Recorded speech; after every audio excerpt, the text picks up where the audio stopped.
r/NoSleep. Posted by you/Avatarofhorror. I was hired to find a woman, what I found instead was madness. Please like and subscribe to support us. What do you do when your perceptions of reality break? How do you move forward with your day when the knowledge you have paralyzes you? The first time I experienced such a feeling was when in combat and the snap hiss of bullets around you makes you question everything you thought you knew. I'm at the same precipice as I'm writing this. After my tours of duty, I put my skills in the military police to work and hung my shingle as a private investigator. Most of the job was chasing down deadbeats owing child support or catching adulterers in the act, but I finally felt a bit of the freedom I needed. That all changed when I got a call 2 weeks ago from an unknown number. I picked up expecting yet another automated message about my extended warranty expiring, but was met with a gruff and low voice. Is this Detective Nate Gossamar? Yes, can I help you? You came recommended by Captain Rodriguez as someone who can handle things discreetly. I sat forward at the mention of my former CO's name. Oh, and who might I be speaking with then? Alistair Baines, the gruff voice responded, and my eyes opened wide. The Baines were old money with their hands in various industrial and production enterprises. More than a few of my clients had worked for them, and their reputation as a ruthless family was legendary. I take it by your silence you know who I am, so I will dispense with the pleasantries. I need someone to retrieve my daughter Cassie. She has taken up with some rather nasty folks and refuses to listen to reason. My patience with the matter has ended and needs to be remedied. I reached out to my contact to find a fixer for this, and your name was mentioned. I recalled that my captain said he was going off to consult with a Baines subsidiary after he left the service. Forgive me, Mr. Baines, but are you asking me to kidnap your daughter? I'm asking you to use your skill and tact to rescue her from a group of people taking advantage of her and her family's money. And what group is this, if I might ask? Oh, some hippie cult group calling themselves the Bringers of the Light has managed to seduce my Cassie into funding them and their endeavors. Some such nonsense about saving the world, but they've poisoned her against me and her mother. Now she won't return our calls, and even cutting off her access to funds hasn't deterred her. She's been brainwashed, I tell you, and I need you to go return her to safety with her family. I let the information sink in before responding. The Baines were not a family you wanted to get caught up with, and this put a target on my back. Mr. Baines, I have quite a few clients at the moment, and I'm not sure if I have time. If you can return her safely to me, the gruff voice interrupted, I will pay you $2 million, and I spit out my coffee. I hope this ends pointless negotiating or posturing. So, do we have an agreement? I should have said no, the amount alone should have told me not to go forward, but I muttered yes. Good, my assistant will be forwarding you information on her. I expect my Cassie to be returned to me quickly and quietly. The phone went silent as Mr. Baines hung up. I stared at my desk in disbelief for a moment, silently cursing myself for agreeing to this. My computer chimed with an email notification, and there inside was a zip file filled with various documents and photos regarding Cassie. I spent the next few hours delving through the material. Bank statements of transfers to this Bringers of the Light group, photos of Cassie, and one struck me. It was clearly taken at a distance, the work of some other pie most likely, and Cassie was standing with a man. She was petite and almost elven in nature, but the man was wild and unkempt. I wasn't unfamiliar with cults, and their leaders almost always preyed on younger girls, and a rich socialite made the perfect target. Something about the photo though seemed off as I examined it. Though positioned behind Cassie, there was some sort of distortion of his image around the photo, like he wasn't completely there. I shook my head and chalked it up to camera artifacts and switched over to the cult itself. The leader appeared to be a man who called himself Master Thamuse. The name was clearly a fake, and after patting myself on the back for some impressive research work, I found out his real name was Benjamin Cross, a British expat who dealt with antiquities. A string of charges for smuggling painted a picture of a man who seemed to enjoy the nefarious side of archaeology. Something must have happened though, as after acquiring several artifacts from the Iraqi desert he disappears. Fast forward a few years, and the man known as Thamuse began popping up in various occult circles claiming to be the Herald of the Light. A few deep web internet inquiries and calls to friends led me to an unlisted web page for the group. The page only had a message which stated the path of light starts with accepting it within. A hidden link then took me to an image of a Gothic-looking building. A reverse image search came up with a building match in a small town in coastal Maine. I closed out of everything and moved to get going when I caught myself staring at the photo of Cassie and the man behind her. The distortions looked like they were moving, writhing, and I blinked to see it return to normal. With another glance I grabbed my things and headed out. The town before me was covered in a thick morning fog as the sun barely crept above the horizon. Jagged and rocky outcrops caught waves splashing white foam into the air before dragging back out to the sea and repeating over again. Driving through town it looked fairly dilapidated with most of the businesses run down or boarded up. A broken sign proclaiming the town to be a great place to live and work seemed to ooze irony. Torn advertisements for a fishery and cannery around the town told a tale in shredded billboards of an abandoned industry town. I drove through the town for a bit before finding the Gothic church from the photo on the internet. Abandoned warehouses and vacant lots made the building stand out as an oddity for the area. I parked my car and set up for observation. The building was likely beautiful at some point, but years of neglect left the structure decaying.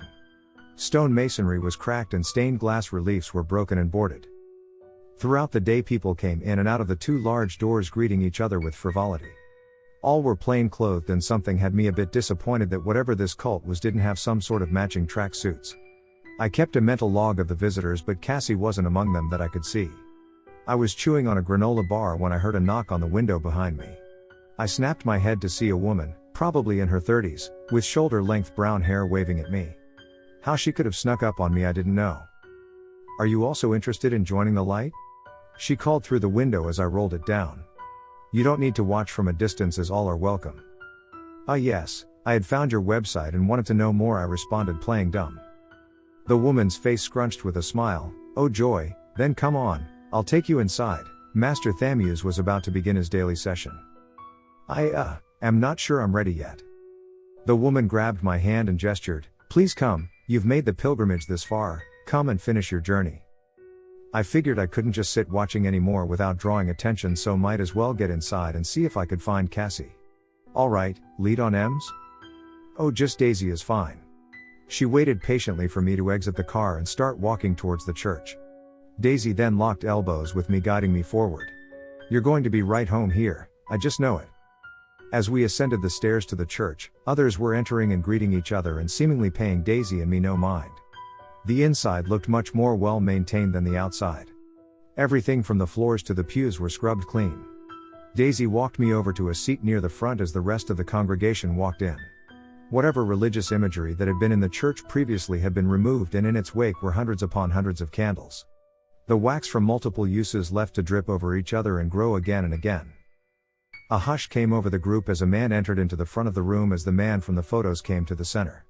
He wore simple dark robes while his long hair flowed wildly as he extended his hands in exaltation to the assembled people.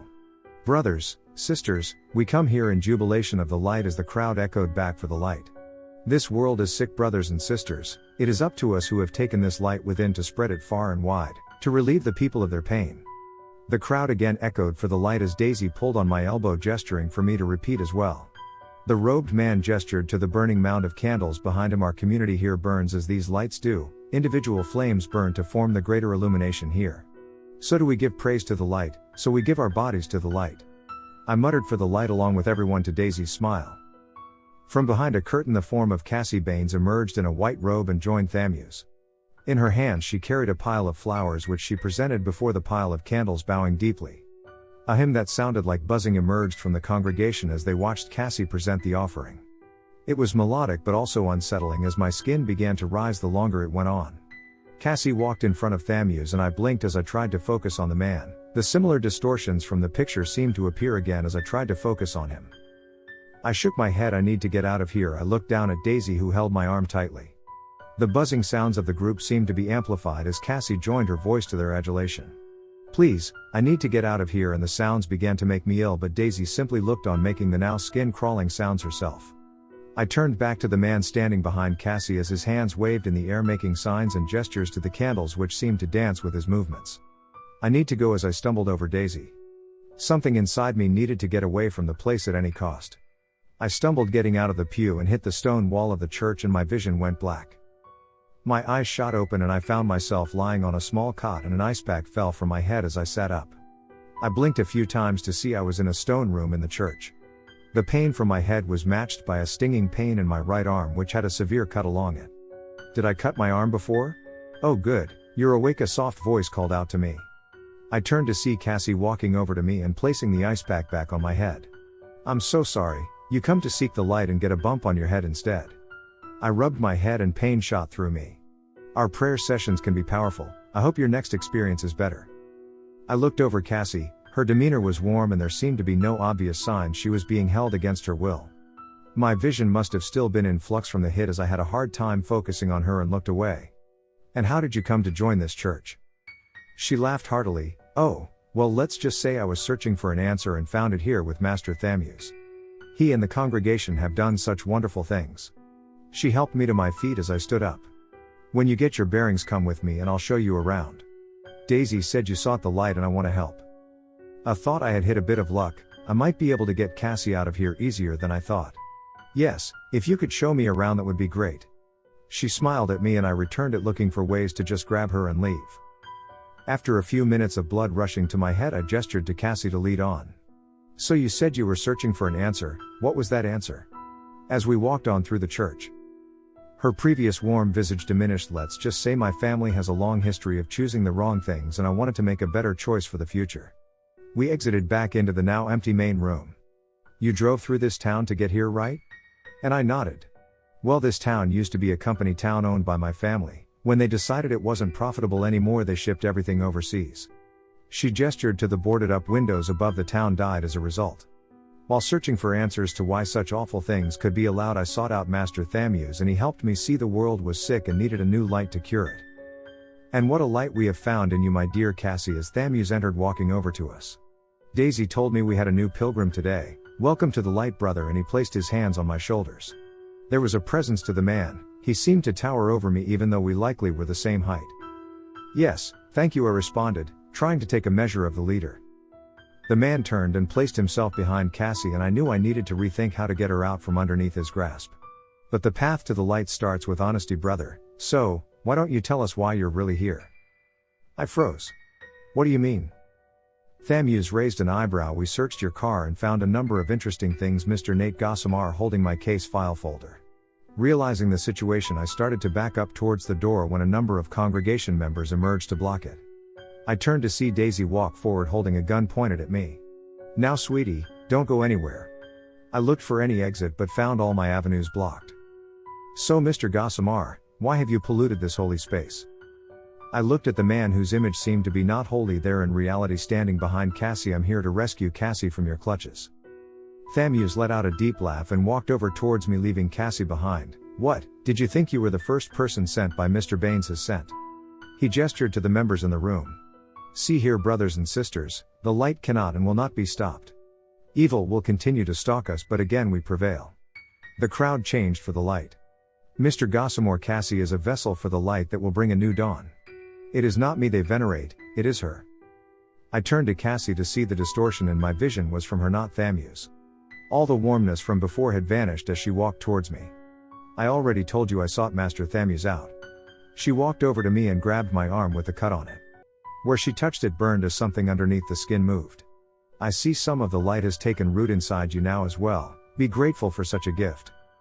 I looked down to see my skin writhe and move. What the fuck did you do to me? She cocked her head looking almost hurt. I simply shared part of the light with you. I turned around to see everyone present had movement under their skin. Some on their arms like myself, others bulging from their heads or faces. What the hell is going on here? Cassie let my arm go and grabbed a knife handed to her by Thamuse and gestured to Daisy to come over. The brown-haired girl joined us, bowing to Cassie. With a quick motion, Cassie slashed the knife across her throat and red viscera sprayed everywhere. I tried to jump back but was grabbed by other members and was restrained. I was forced to watch as Cassie bent down into the blood pooling where Daisy lay gurgling. She reached her hand into the opening she had cut as the assembled crowd chanted for the light at the horrific display. From the body of Daisy emerged a slithering winged creature. Cassie cradled the grotesque thing in her hands, offering her comfort as the body of Daisy was mutilated by its exit. It, like Cassie herself, seemed to create distortions in my vision where I tried to track it as she looked back at me. This world is far too sick to continue on, Mr. Gossamer, as she walked towards me with the abomination that made the same buzzing sounds the congregation had made at the service previously. My parents are living proof we cannot continue. Greedy, selfish, creatures that don't deserve to continue. She moved the writhing thing in front of my face as the skin under my arm reached out to it in seeming communion. I saw you were a veteran. You've seen war, haven't you? You've seen firsthand that I'm right. I shook my head violently in defiance. Whatever these things are, you cannot seriously believe this is the solution? Cassie laughed. They are exactly the solution. Master Thamuz found a very interesting artifact in the desert of Mesopotamia. An idol to the god Nergal contained one of these bringers of the light. Cassie gestured to Thamuz, who bowed and from his robe presented the idol to her. The writhing maggot-winged creature climbed and slithered around the idol from Cassie's hand. Through his herald Thamuz did Nergal bring the gift of light to me. Cassie took the idol to the head of the church floor and raised it high. I am the queen, the vessel of holy light that will cleanse this world. The poor rays of light that inhabit us need us to grow and mature though. You are now part of that wondrous work, so rejoice. The crowd was chanting and buzzing and my mind was ripped in insanity at the situation. I pushed and shoved the hands holding me away and dashed towards the knife on the floor by the corpse of Daisy. The screams of anger from the congregation at my escape echoed behind me as I picked up the knife as I ran at Cassie. I was determined to end whatever madness had afflicted everyone. Pushing Thamuz away as I ran with full speed at Cassie, whose eyes went wide as I plunged the dagger into her heart. Her eyes went wide and a smile crept across her face. I looked down to see not blood but maggots fall out as the winged creature hopped off its perch on the stone idol, slashed at my face. I tried to bat it away as the claws raked over me. As the creature tore at me, I could hear Cassie's laugh as she pulled the knife out and threw it on the ground.